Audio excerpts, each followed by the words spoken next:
Capone, Castellano, Gotti, the infamous Bonnie and Clyde, famous crime families, names that will live in infamy. Towering over these legends is a new crime family led by Kristine and Ryan, aka Princess and Chapo. This is their story. This is the story on how Princess and Chapo came seemingly out of nowhere to lead the notorious Radel crime syndicate. It started March 8, 1988, with the birth of Kristine and Nichols. Kristine established her domineering personality at an early age. Unlike other children, Kristine refused to walk. She demanded to be carried wherever she went. It was unbelievable. Other kids would run around and play and walk where they had to go. But Kristine would have none of it. She demanded to be picked up and carried to wherever she wanted to go.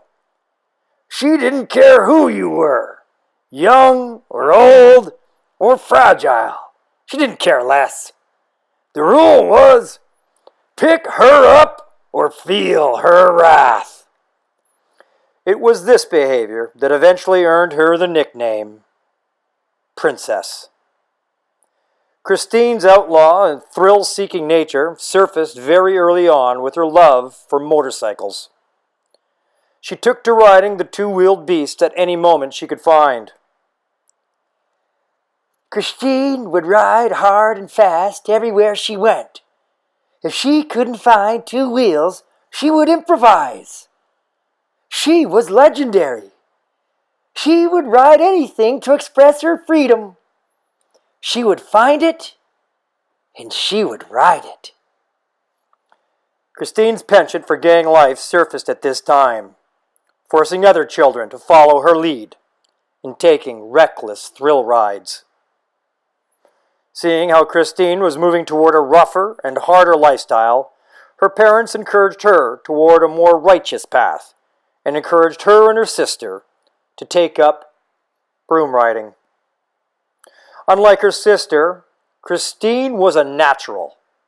Her broom riding was quickly recognized by all the top schools. It came as no surprise when Kristine was offered a full Quidditch scholarship to Hogwarts School of Witchcraft and Wizardry. During the house sorting ceremony, there was a great deal of trepidation. Most of the school assumed Kristine would be sorted into Slytherin. Most of us didn't even see why Kristine needed a sorting hat. Everyone assumed she was Slytherin, especially since her and Draco Malfoy were best buds. But when the sorting hat was placed on Kristine's head, it just seemed to sit there and hum and haw for what seemed to be an eternity. To this date, it remains the sorting hat's longest decision, taking over 7 minutes to determine to everyone's surprise that Kristine was in fact Gryffindor. Here we see Kristine's school photo in the red and gold Gryffindor robes. Kristine loved Hogwarts and was finally moving on a more productive and positive path in life. She joined the Gryffindor house band, where she met and had a torrid affair with a young wizard named Ron Weasley, who unbeknownst to Kristine was also dating one Hermione Granger. It was this bitter threesome that ultimately derailed Kristine and changed her life forever. Although there was no witnesses to the event, it is generally believed that Kristine was lured into the Chamber of Secrets by Hermione Granger and struck with the Animus Parliamus curse. Although Hermione Granger has denied she was involved, we do know that Kristine had to leave Hogwarts because she was only capable of speaking with animals from that moment onward. Oh my God! When Kristine came from Hogwarts, we couldn't even carry on the conversation with her. She would only speak to animals. If you wanted to communicate with Kristine, some sort of animal had to be present as a go-between. It was incredibly awkward. I will never forgive that Hermione Granger for what she did. Kristine's family eventually began to cure Kristine of the curse by moving her first to stuffed animals and eventually to people acting like animals. Once Kristine could communicate with other humans, she was moved to Costa Rica and enrolled in the country's top boarding school. Easily identifiable in this class photo, Kristine was already establishing the signature look that became her calling card. Yes, the look that would define her, the look that would strike terror throughout the underworld was developed at this boarding school. It took years to perfect, but eventually Kristine's F.U. smirk would be known the world over.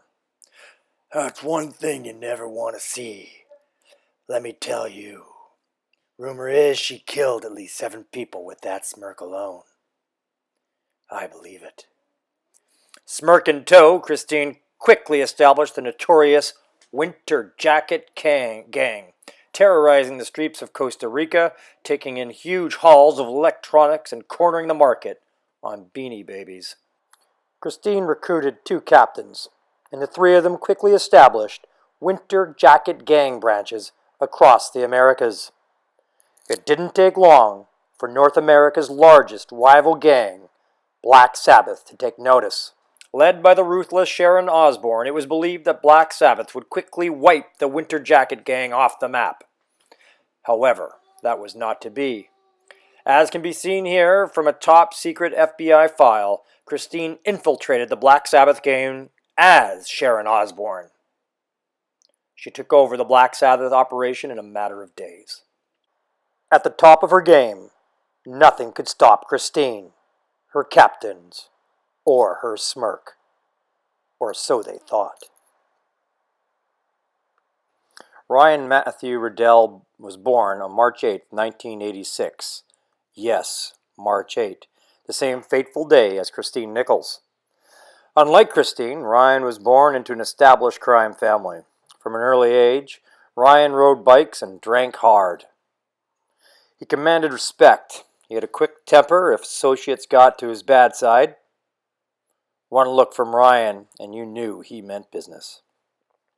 Ryan's mother, Nicole, seen here in her gangster red zoot suit, wanted Ryan and his sister Taryn to take over the family business. In order to formalize the chain of succession, Claudia Gratton, the family's matriarch in North America, brought Taryn and Ryan to Costa Rica to visit with the crime family's chief boss, Sir Bud. Sir Bud blessed Taryn as successor but rejected Ryan. As for the reason, Sir Bud would only say, "I don't like his smile. It's too expressive." Getting dumped from the crime family, Ryan pursued his other passion, hockey. He quickly became an all-star, and it was certain that the NHL was around the corner. But unfortunately, Ryan went undrafted, as teams could not source a helmet to cover that hair. Without hockey, Ryan followed his other passion and became a chef. It was during his chef training that Ryan had the shock of his life. He learned that his father Al, pictured here, was not his biological father. His father was in fact Guy Fieri. This explained everything. The smile, the hair, the killer fettuccine Alfredo. Shocked and feeling betrayed, Ryan headed back to Costa Rica to relax. But while there, he met with Pepe. Pepe was a captain of the notorious gang called Wolfpack. Pepe took a liking to Ryan and brought him under his arm, vouching for him to the gang's Don, known only as the world's most interesting man. The Don took Ryan in and gave him a crew. Ryan's crew was inseparable. They ran a protection racket with the local nightclubs. Ryan was living large. He had finally made it. Except for love. Ryan always had difficulty having a relationship with girls. He was dumped by a longtime girlfriend shortly after this picture was taken. where he had just proposed. Ryan stumbled into other relationships, but nothing lasted. It sent him into a downward spiral. He was unhappy, and his crew started taking greater and greater risks in public. On February 12, 2002, Ryan was arrested. It took the entire Costa Rican army to finally bring him down.